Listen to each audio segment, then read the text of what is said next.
Hindi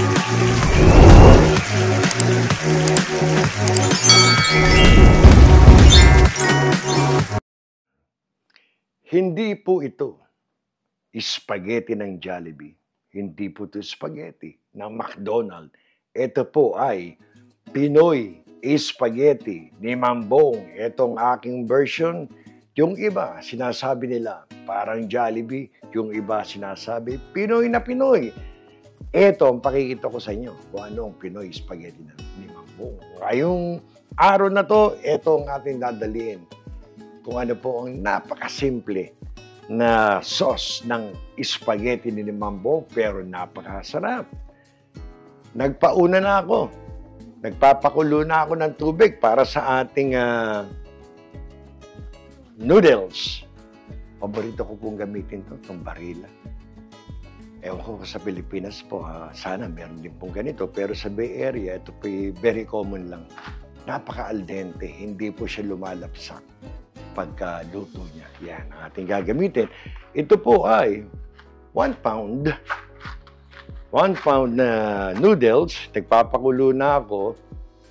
Pakita ko sa inyo kung ano yung aking kombinasyon, yung ratio ng aking spaghetti sauce. Ito ang gagamitin natin. Itong ganitong spaghetti sauce, dalawang ganito. Ito daw ay, kada isa daw ay 1 kilogram. Dalawang ganito. Pakita ko sa inyo, sabay dadalhin natin ng isang boteng ganitong banana ketchup. Yan ang ratio ni Mambong. Pakita ko po sa inyo. Napakasarap. Garantisado ko na po ito.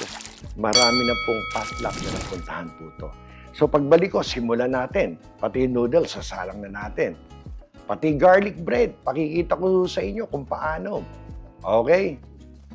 Siguro ito mga 3 tablespoon. Ayoko namang masyadong mamantika yung ating spaghetti dahil yung ating beef, though it's 85-15 na fat ang natin nabili, 85% yung meat, hindi siya gaanong magmamantika. Pero gano'n pa magmamantika pa rin yan kaya alalay lang sa mantika. Ito, lagyan ko, dinamihan ko na aking minced garlic. Yung natira ko, that's about ½ cup. Ayan, kung ganda. So, ito na naman tayo. Dating gawin. Iba-brown muna natin ng husto yan. Then, susunod natin ang ating sibuyas. So, habang binabrown ko, pakita ko sa inyo, sinasabi ko sa inyo, dito sa amin, lahat ng supermarket, may garlic bread na available. Napakarami, iba-ibang brand, iba-ibang size. Ito, this is about $4. Meron ka ng garlic bread, may palaman na yan. Ipapasok ko na lang sa oven, mini oven, o kaya sa ating air fryer. Swak yan. Pakita ko sa inyo mamaya. Ganda na. Dito sa ating spaghetti, ayaw nyo naman na medyo sunog ang ating garlic. Lalasa yan Kaya ganyan pa lang, medyo katamtamang light brown. Sunod ko na aking sibuyas. Itong aking sibuyas ay dinice ko ng maliliit para pang spaghetti. Siguro that's about 1 cup na sibuyas. So ayan, medyo konting halo hanggang yung ating sibuyas maging translucent, medyo lumabsak ng konti, then susundan natin ng ibang ricado. Ito na ang ating sibuyas. Translucent na. Ilalagay ko na to, 2 laurel. Sarap ang may laurel sa Kasi beef to Tanggal lang sa din yan. Saka, very distinctive yan. Yung ating Ayan. Kung ganda na Tignan nyo. Okay. Paminta, depende sa inyo. Pwede na kaya yun? 1 tablespoon muna. Madali naman magdagdag, di ba? Naririnig ko yung ating tubig. Panay na kulo. Mamaya, pakikita ko sa inyo yan. Okay. Again, ito, Pinoy, patis tayo. Halagyan ko ito muna ng mga 1 tablespoon. 1 tablespoon muna. Madaling magdagdag. Baka tayo mapaalat Ayan. So, halo ulit. Dahil, ilalagay na natin ang ating giniling na baka. Binibili ko sana is 1 pound. 1 kilo. Ang naibigay sa akin ni Manong yan eh. 1.5 kilo eh. So, very meaty. Itong ating ano. Eh, ilalahat ko na. Bala ko nga sana, kalahati lang. Pero okay na rin. Naku, dami pala nito. 1.5 kilo giniling na baka. Ayan. So, yun palang ating nailagay, Ang ating pamintang durog na saka patis, yun palang ating mga nailagay. Lalakasan ko ng konti para naman medyo pagmamantikiin natin. It's about 3 minutes pa lang, medyo hinalo ko para mahalo. Kasi gusto ko muna lagyan ng dinurog na baka. Lalagyan ko to. Again, yun lang ating mga pampaalat dyan. So far siguro mga 2 teaspoon. Yan. Para very beefy and meaty ang ating Pinoy spaghetti ni Mambong. So ngayon, ito na tayo. Sa haluan, hintayan, babantayan nyo, baka masunog. Dahil, ang ating giniling na baka, yan pinapalambot din. Hindi komod nag-iba na kulay, yan malambot na. Siguro to kung mga 20 minutos, 30 minutos, pagugulong-gulungin nyo ito hanggang magmantika, saka natin ilalagay yung ating mga sauce. 20 minutos. Tingnan natin. Sana walang gaano mantika. Itong aking ground beef. Ito is 85 meat and 15% fat. Ito na. May konti. Alam niyo, pasado na to. Pwede na to. Pero, hindi na siya gaano nagmantika. Maganda yung beef. So ngayon, yung konting mantika na yan, ipiprito ko na itong hotdog natin. Itong hotdog na to, katulad lang sa atin na hotdog, 10 piraso. Iniwa ko lang ng paganito. Ayan. Para wag naman sobrang laki. Hinati ko yung hotdog, sabay pagkahati, inislice ko ng medyo pa-diagonal, ganyan, para maganda naman tignan. So ngayon, dyan natin mapiprito na yung hotdog. Dahil may konti pang mantika. Nasa inyo yan, pag nagmantika yung inyong ground beef, pwede nyo naman bawasin yung mantika. Pero sa akin, areglado na yung natirang mantika. Yan. Okay, medyo pagulungin nyo para maprito yung inyong hotdog. Ito yung pangbahay. Pero kung gusto nyo pang negosyo, pwedeng kalahating kilong beef sa ganyang ratio ng ating sauce, panalo yan. Masarap pa rin yan. Beefy pa rin yan. Okay? Pagulungin lang natin to. Siguro to mga 2 minutes lang. Ito na ang ating hotdog. Alam yung napirito. Yan pa rin yung ating mantika. Hindi na nagmantika ng husto. Ang ganda. Nakagawian ko na medyo ginigisa ng konti. Mga few seconds itong banana ketchup. So isang bote na to. Malaking bote. This is 560 grams. Nilalahat ko ito. Talagang banana ketchup. Yan ang pampasarap po dyan. Basta ilagay nyo, isang bote. Okay, isang boteng ketchup na banana. Halo lang uli. Yan mararamdaman nyo na nagigisa yung ating ketchup. Saka natin ilalagay yung ating spaghetti sauce. Ayan. Alalay lang sa apoy.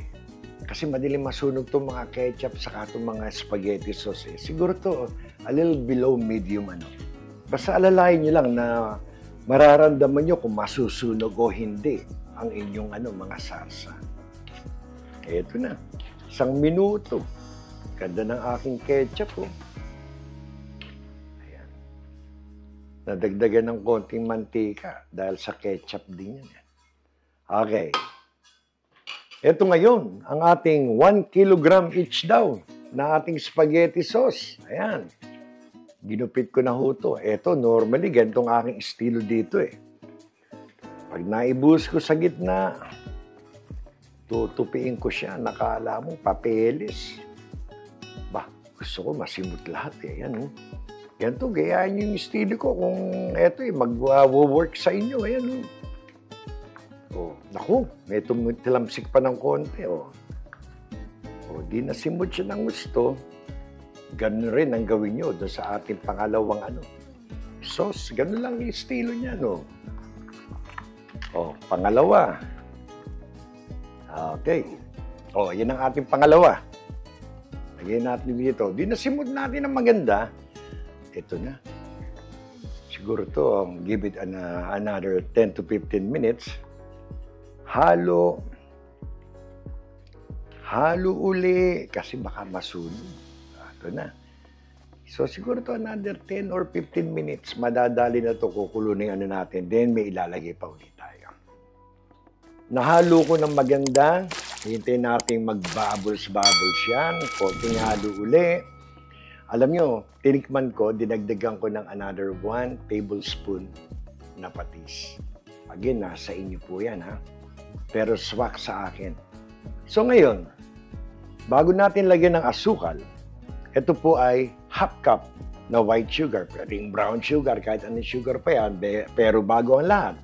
Ang ating magic word po, ang unang magic word ay ginataang. Yan po ang unang magic word. Okay, ilagay natin ang ating, gusto ko matamis. Sa inyo po yan, ha? Ito, dadalihin ko agad ito ng half cup na sugar. Huwag ko kayo magagalit kung ang tamis niya, mambong. Nasa inyo po yan.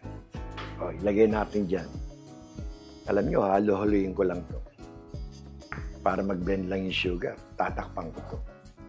Pagkatakip ko nito, alagaan ko na to ng halo sa ilalim hanggang mag-bubbles. Ayan na, o. Takpan natin ngayon. Alalayan nyo, ha? Baka masunugan kayo, nasusunog yan. Pero bago yan, bago ko kayo iwanan, itong ating spaghetti, 1 pound, ayan, ilalagay ko na dito. Kanina pa ako tinatawag no, walang ginawa, kundi mag-ingay. Itong aking kalkulayin nyo yung tubig na swak yung inyong nilagyan ko lang ng a dash of salt, saka maybe 1 tablespoon ng oil para wag manikit mamaya. Ito lang. Gantong estilo lang. Oh.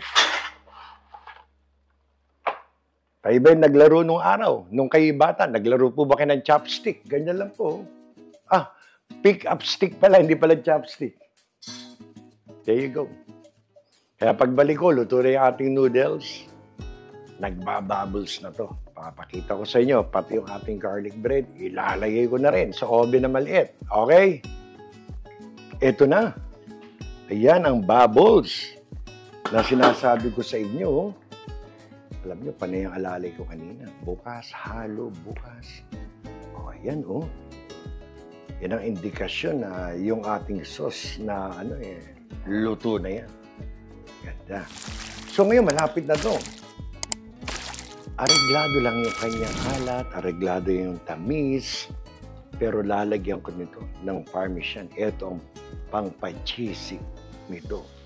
Beefy, cheesy na. Ayan! Ito ay 1 cup na parmesan. Kaya inaalalayan ko ang alat dahil itong parmesan ay magdadagdag ng saltiness sa inyong sarsa. Pag ito medyo nahalo nyo na, papatayin ko na, ito ay done. O, konting halo lang para kumalat yung ating parmesan. Napakasarap po nito.